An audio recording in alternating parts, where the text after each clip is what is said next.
how to deal with fear of the future. Whenever we face situations wherein our future seems dark and dangerous, our mind often becomes panicky and paranoid.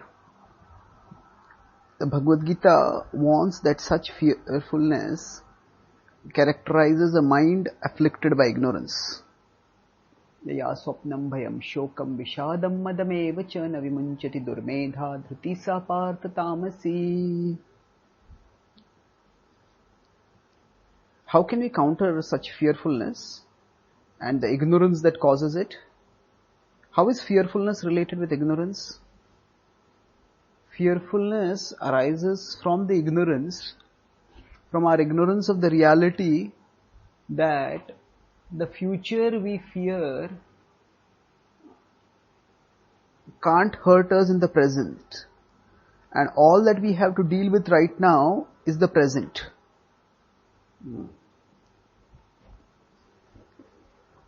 However threatening the future may be, it can't hurt us one bit in the present, unless, of course, we let it by becoming paralyzed and failing to do whatever is necessary to prepare for the future.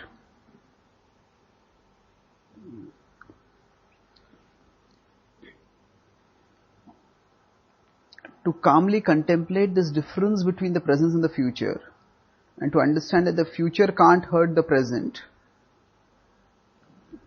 we can equip ourselves with spiritual education and devotional contemplation. By spiritual education, by regularly studying wisdom texts like the Bhagavad Gita, we can realize that we are at our core indestructible spiritual beings. We exist above our situations and above our emotions, and we won't be hurt.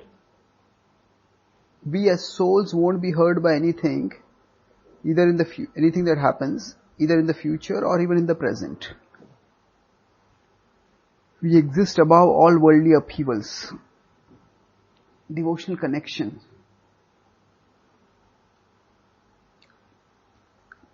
By practicing Bhakti Yoga, we can connect with the all-powerful whole, Krishna.